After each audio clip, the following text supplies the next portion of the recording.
Est-ce qu'on se souviendra de cette exposition? Mais oui, évidemment.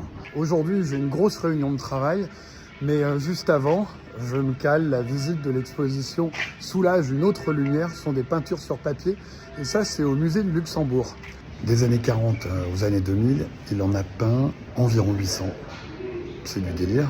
On retrouve toutes les périodes de Soulage, les obsessions pour les signes qu'on pourrait dire calligraphiques, mais je crois que c'est pas ça, c'est son propre langage en tout cas. Il a utilisé toutes les techniques les plus brutes possibles, du broute-noix jusqu'à la gouache en passant par le fusain. Il peint sur le papier. C'est un support, pour lui c'est un support comme un autre qui lui permet de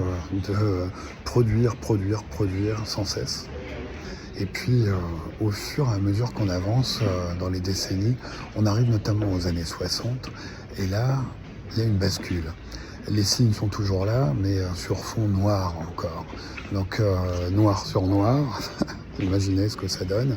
Et on évolue encore jusqu'aux années 70, où là on va même commencer à trouver de la couleur, du bleu et du noir. C'est pas un hasard si c'est ce qui a été choisi pour l'affiche de l'exposition. C'est absolument magnifique, il y a un effet de profondeur vraiment superbe. Ce qui est vraiment touchant, c'est de voir ces dernières œuvres sur papier, en 2004 à peu près, où là aussi on a une évolution avec toujours du rythme, mais des choses assez rectilignes. On n'a plus les signes mélangés comme les décennies auparavant. Et puis aussi se dire que une vingtaine d'années plus tard, ce sera la fin de Soulage, qui est mort à 102 ans quand même.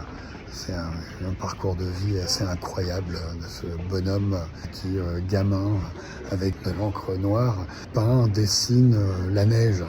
Déjà tout jeune, il sentait que le noir allait lui permettre d'exprimer tout ce qu'il avait à dire et tout ce qu'il avait à donner. Est-ce qu'on se souviendra de cette exposition? Mais oui, évidemment. C'était englouti par les signes noirs de Soulage.